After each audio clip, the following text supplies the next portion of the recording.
gone so soft. And the reason is because I'm also like almost forgetting that I'm in this physical, I get a little bit transported, and then the voice disappears and all sorts of things happens.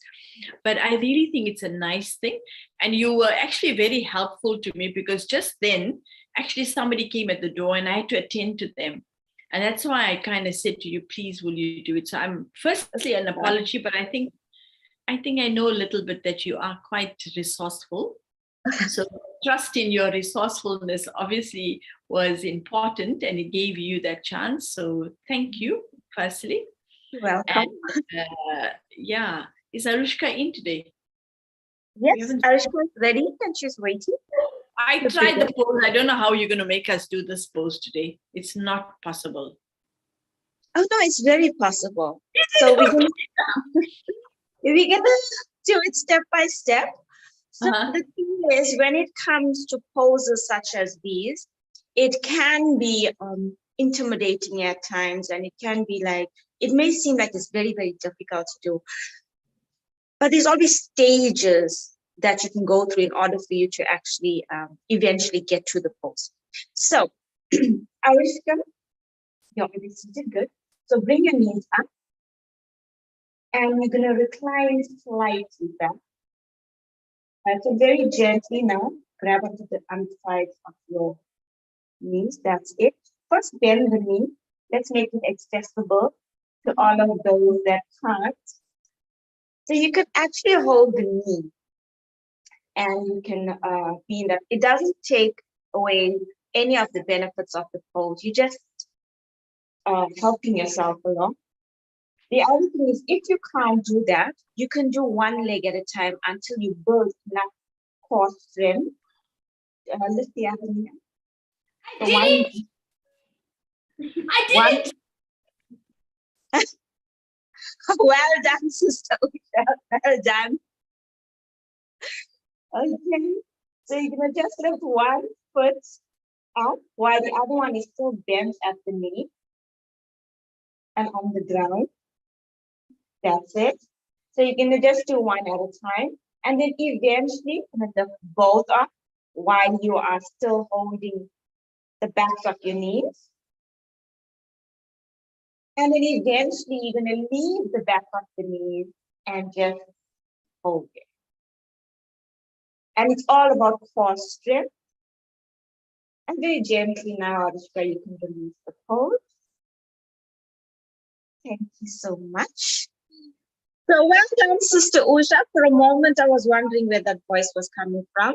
I was so excited, man. I tell you honestly, I couldn't believe it, because before you came on, I said, let me at least see if I can do it, because I've been trying the poses myself. This one here, I thought, I can't do it. I said, no, this is definitely going to be a difficult one. That's why I told you, I don't think this one's possible. But when you showed the method, you see there was some benefit in the method. Yes, so it's a good pose. Like I said, sometimes you just need to help yourself along. So Albert Einstein once said, a ship is always safe at the shore, but that's not what it's built for. So I'm going with that angle for today's pose. So the name of this pose, once again, is inspired by Indian mythology. So this one is a story in the Ramayana. So there was this boatman that took Ram, Sita, and Lakshman across the river. And when Ram inquired about payment, he replied that there was an agreement between boatmen that one should not accept payment from another. So Ram asked him, since when did I become a boatman? And then he goes on to reply, he says, I am a tiny boatman that takes people from one side of the river to another, and you are a big boatman who's taking conditioned souls across the ocean of birth and death. And he went on to say, so he's a very clever boatman. So he went on to say, so please remember that when I come to your ocean, and don't ask me for payment, because boatmen don't accept payments from one another. So that was the inspiration behind the name of that pose. So why did we attach perseverance to Navasana? The definition of perseverance is persistence is doing something despite the difficulty or delay in achieving it. So on this ocean of life, you will face challenges. The seas are going to get turbulent. You are going to face so many hurdles. It's just the way life is. But it's pushing through these challenging times. That's what perseverance all about. So now the next time you get into boat pose, you may feel unsteady, you may feel discomfort, or you may do it perfectly. You may have the correct alignment, you're breathing in sync, everything may just be perfect. And just like that, life is just like that. But remember that you are the captain of your ship. So when the seas get rough, you can steer your ship to calmer waters by your thoughts, your actions, and your deeds. So that's my take on Navasana and perseverance. So actually, just this whole idea that of not taking payment, I would like to kind of bring in the idea that, we can only persevere when we're not looking for like reward. Because when times are difficult, you may be doing many things, but you're not getting any like joy from it in terms of you're not getting results. And not getting results, when we get to that point where there's no results, we can think, well, what's the benefit? Why should I continue? But if I already programmed myself to say that it's not about results, then I do it because I have the aim to achieve what I need to do. And then what happens at the end of the day is that the purification of our energy and consciousness, it will then lead to the result because sometimes the result is not in getting the job done, but in the process of doing it, what grows in you. So I like to look at it, perseverance, in that kind of way. I hope it's clear that it's very important for us to realize that the process is just as important as the result. And perseverance for me is now connected to process. In doing a difficult task, maybe I had to constantly have faith in myself. In doing a difficult task, I had to maintain positivity. In doing a difficult task, I had to be considerate of other people and be tolerant. So the task can be done and it's taking long to get done. But while I'm doing the task, all these other things that's growing in me, So then when all those other elements actually mature in me and they manifest and they're ready, then the task is actually done. So that's the beauty of life in a sense, because we look at living as happiness and joy and da da da da. And I was just taking a moment to reflect on my own kind of journey spiritually, and I was thinking, there were ways in which I used to think while I was on a spiritual journey, and now when I think about it, I'm thinking, gosh, I don't think like that anymore. And how that shift has come about and how that attitude, and yet it's like, even when I think about what used to be my way of doing things before, when I look at it now, I don't have resentment for myself. It's like I almost think like, that's what I knew, that's what I understood, and that's what I do. But life and whatever has taught me differently, I know now differently.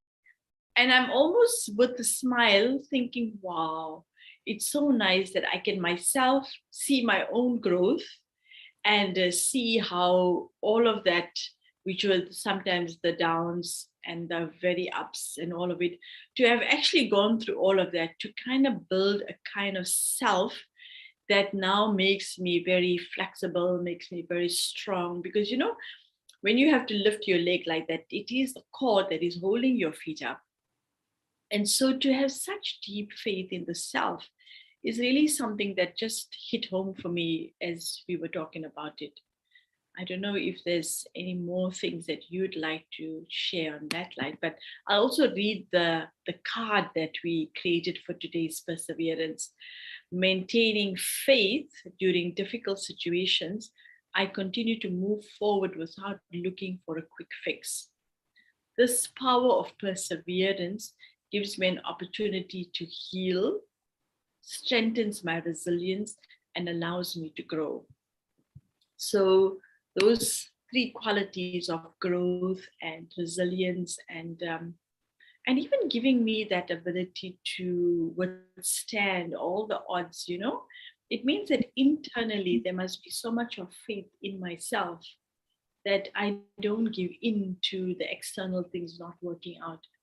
And remember, we are the creators, you know. Like, for example, even as a mother, if your child just behaves in a way that you feel it's not your values, um, but you don't give up on the fact knowing that the core of every person, and that's my child, uh, is actually something that will always be good and beautiful. And I will hold the space of honoring that. It may not be completely in line with me at this point, but it's like, do we only agree with things that are the way we like it? Mm. And that's enough to think about, because sometimes we as people are like that. If you are agreeing with me, then I'm okay with you. But if you're not in agreement, then I can just discard you. So to be able to have that non-judgmental approach, no dislike, just to be able to let be and have a very beautiful experience of letting time and letting the goodness in each one actually emerge. And that means I will have that same faith in myself, that every time I see myself flip and it goes out of keel, I hold on to the idea that yes, this will happen. And I keep trying and I keep trying and I give myself another chance. So even yesterday's quality of gentleness is, it kind of works in with today as well. We need to be kind and gentle with ourselves, and then we will see the right kind of outcome. Yeah. I don't know if you want to share any closing statements before I go out, take us into a meditation. Just going with your idea of this life and this journey, I think with most of us, we're too eager to reach the destination rather than enjoying the journey and the views along that journey and all that we gain on that path to the destination. So, yes, very much in agreement with you on that. Yeah, and that's it. And it's all about the present moment. Sorry, it's all about the present moment. It's not even the destination, because it's the choices you make in the present moment that's going to take you to that destination. And it's very true, because think about it. Like when you start off something, the road might be a little bit rough and tough and all of it. But actually, if I give up on the journey as soon as I started, then I won't go anywhere. You need to give it a little bit of go. When you wear a new shoe, it hurts a little bit, but you have to wear into it. And so there's so many elements that help us to think about it. Okay, so let's go into a meditation. I invite you to become relaxed.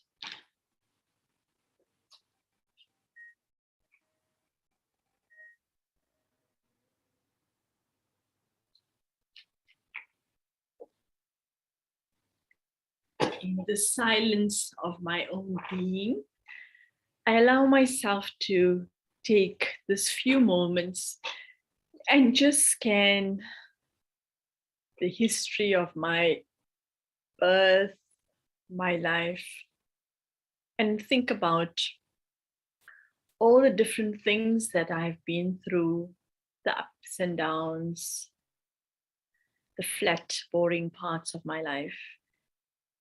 And as I scan all the different elements of my life, as a detached observer, looking at it as a role of another actor. I watch and observe and acknowledge the beginning. And I acknowledge all the ups and downs and the plateaus. And then I come to this moment in the present, knowing that I am carrying with me a wealth of powerful experiences. And through the different challenges, each of those processes have left its mark to strengthen me, to teach me, and give me the best gift, which is experience. And this experience makes me an authority. And now, as I take the next steps into the future, I stand in the present moment, absolutely sober, with the full awareness of what it takes.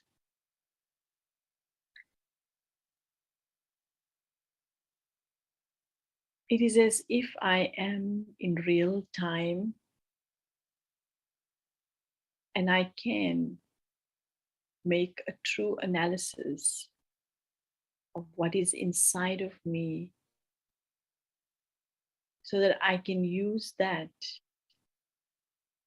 in this present moment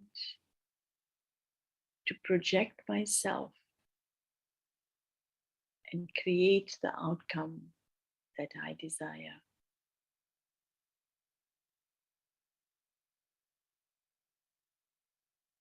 And doing that, I'm also underlining for myself the virtue of patience, the virtue of care and caution,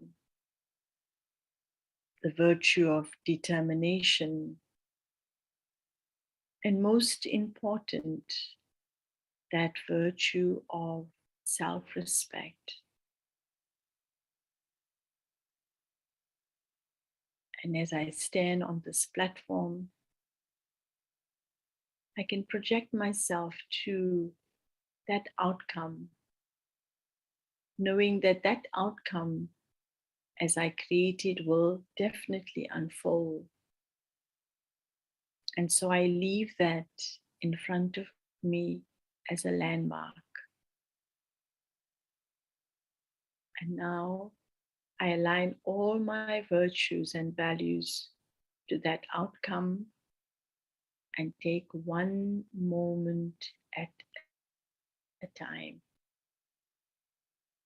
And so to practice this presence, I invite you to think about the relationship between your thoughts and time. What is beautiful to realize that thoughts, which is really a denomination of consciousness, and a second is really a denomination of time. A second is the lowest denomination of time, and thought is the lowest denomination of consciousness. And when I link the thought with the second, I realize that I can create my own heartbeat. As I step into this world to live my life, I want to live in this moment with full of zest and enthusiasm.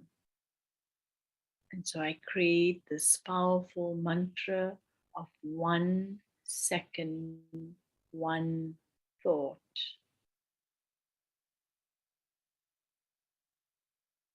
And so the first thought I bring to myself is that I am a soul, an infinite being of energy, eternal, immortal, imperishable.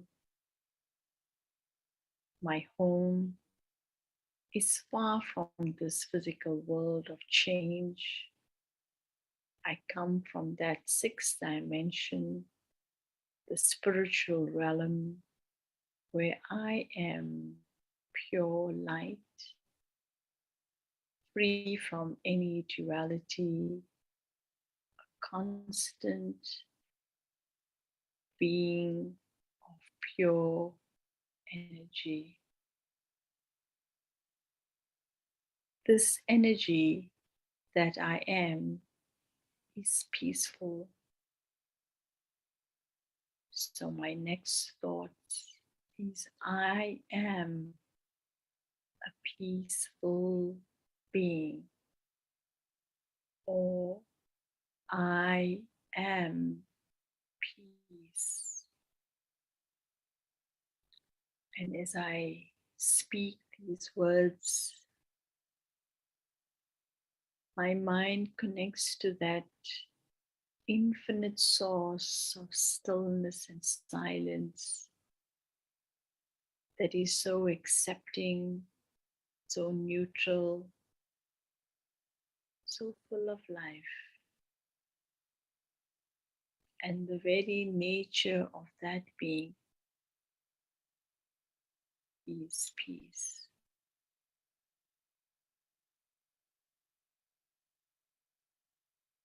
And now for the third step, I understand that as this being, I am radiant.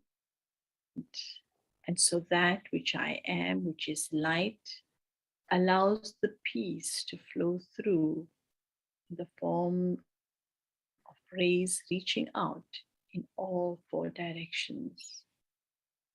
So I acknowledge for myself that I am a being of peace.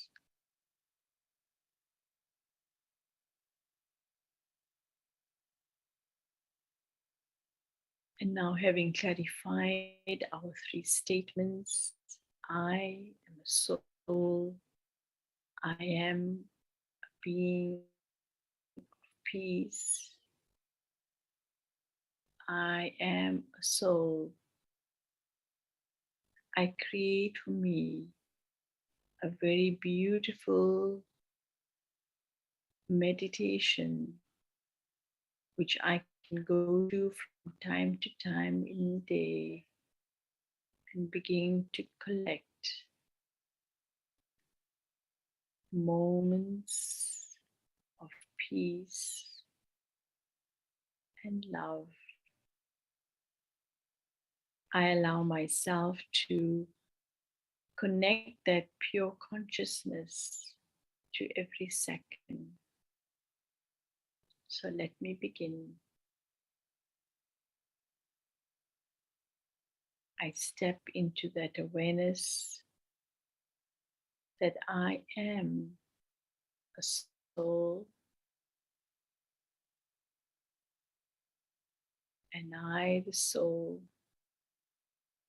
am peaceful.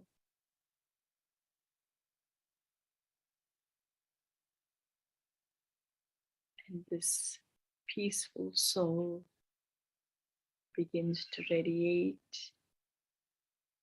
and I feel myself being that peaceful soul.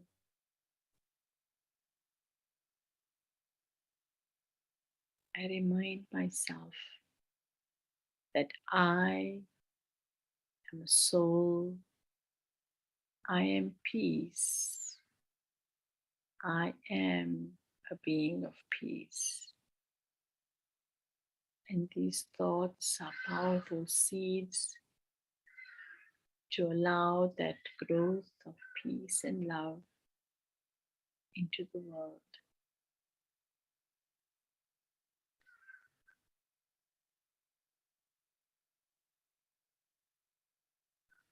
Let me practice every now and again this beautiful 3 statements. I am a soul. I am peace. I am a being of peace.